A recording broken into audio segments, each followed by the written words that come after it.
انسان بہت ترقی کر گیا، بڑے بڑے ہاسپٹل کھل گئے، کٹیہار میں، کشن گنج میں، دلی میں، ممبئی میں، مگر آج بھی ڈاکٹر کے پاس موت کا کوئی علاج نہیں ہے۔ ایک ٹائم ایسا آتا ہے ڈاکٹر کہتا ہے صاحب مریض کو لے جاؤ، اب اس کو دوا کی نہیں، اس کو دعا کی ضرورت ہے۔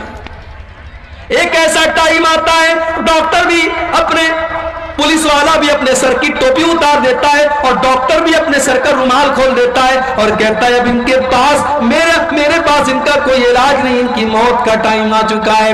اسی لیے اللہ قرآن میں سورہ واقعہ کے اندر فرماتا ہے کلا اذا بلغت الحلقوم وانتم حینئذ تنظرون، میرے بندو جب موت کا ٹائم آتا ہے، جب روح کے نکلنے کا ٹائم آتا ہے، فلولا اذا بلغت الحلقوم وانتم حینئذ تنظرون، تو اپنی آنکھوں سے دیکھ رہے ہو کہ ایک انسان دنیا سے جا رہا ہے، اس کی موت کا ٹائم قریب ہے۔ وَنَحْنُ أَقْرَبُ إِلَيْهِ مِنْكُمْ وَلَكِنْ لَا تُبْصِرُونَ، بیوی یہ سمجھتی ہے کہ شوہر کے سب سے قریب میں بیٹھی ہوں، بیٹا یہ سمجھتا ہے کہ باپ کے سب سے قریب میں بیٹھا ہوں۔ اللہ کہتا ہے کہ تم سے زیادہ قریب تو ہم ہیں، اس مرنے والے سے تم سے زیادہ قریب تو ہم ہیں، لیکن تم کو نظر نہیں آتا، ہم تو اس مرنے والے کے تم سے بھی زیادہ قریب ہیں۔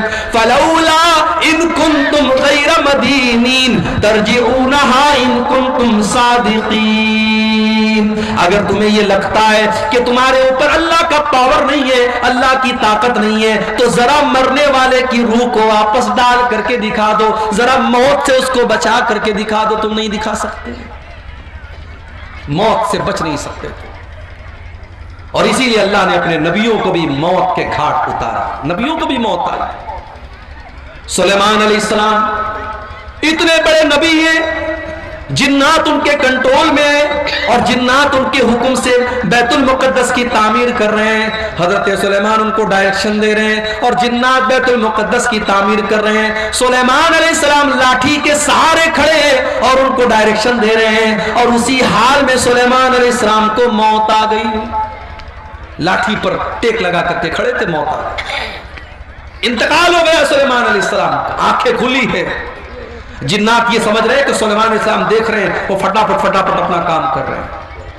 قرآن کریم میں اللہ نے فرمایا فَلَمَّا قَضَيْنَا عَلَيْهِ الْمَوْتَ مَا دَلَّهُمْ عَلَى مَوْتِهِ إِلَّا دَابَّةُ الْأَرْضِ تَأْكُلُ مِنْ سَأْتَهِ، جب سلیمان کی موت کا فیصلہ ہم نے کر دیا تو جنات کو ان کی موت کے بارے میں پتہ بھی نہیں چلا، وہ تو ان کی لاٹھی کو جب گھن کے کیڑے نے کھا لیا اور لاٹھی کٹ کر کے گر گئی اور سلیمان علیہ السلام کی ڈیڈ باڈی زمین پر آ گئی، تب جنات کو پتا چلا کہ ان کو غیب کے بارے میں پتا نہیں، ان کو پتا نہیں کہ سلیمان کو موت کب آئی۔ سلیمان علیہ السلام کو بھی موت آئی، اور نبیوں کے سردار ہماری اور آپ کے پیارے نبی اور آخری نبی جناب محمد رسول اللہ صلی اللہ علیہ وسلم کو بھی موت آئی۔ ربیع الاول کی 12 تاریخ تھی، سوموار کا دن تھا، اللہ کے نبی کئی دن سے بیمار چل رہے تھے، فجر کی نماز کا ٹائم ہے، اللہ کے نبی کو تھوڑی طبیعت بہتر محسوس ہوئی، آپ نے اپنے کمرے کا پردہ ہٹایا، سامنے فجر کی نماز ہو رہی ہے، ابو بکر صدیق نماز پڑھا رہے ہیں اور پیچھے صحابہ نماز پڑھ رہے ہیں۔ نبی اکرم نے اپنے صحابہ کو نماز پڑھتے ہوئے دیکھا، آپ کے چہرے پر مسکراہٹ پھیل گئی، آپ کو لگا میرا مشن کامیاب ہے، میری محنت کامیاب ہے، میرے صحابہ میرے بعد بھی نماز کو قائم رکھیں گے۔ میرے پیارے ساتھیوں، جا کر کے ذرا اپنی مسجدوں کا جائزہ لو۔ اس گاؤں کے اندر مجھے نہیں پتا کتنی مسجدیں ہیں، جاؤ ذرا مسجدوں میں فجر کی نماز کا جائزہ لو۔ اگر یہ بیچارے 70 سال والے 60 سال والے یہ ڈنڈا لے کر کے چلنے والے بوڑھے اگر مسجد میں جانا بند کر دیں تو شاید فجر کی نماز میں تالا لگ جائے مسجدوں میں، اور فجر کی نماز میں کوئی مسجد کو کھولنے والا نہ ہو۔ ہم تو نماز سے اتنے دور ہیں، کوئی بات نہیں ہے، ہمارا کاروبار چل رہا ہے، ہماری دکان چل رہی ہے، نماز ہو رہی ہے، اور محبت رسول کا دعویٰ۔ اللہ اکبر۔ ایک مرتبہ ربیع الاول کا مہینہ تھا، میرا پروگرام تھا کلیا چک میں، مالدہ میں،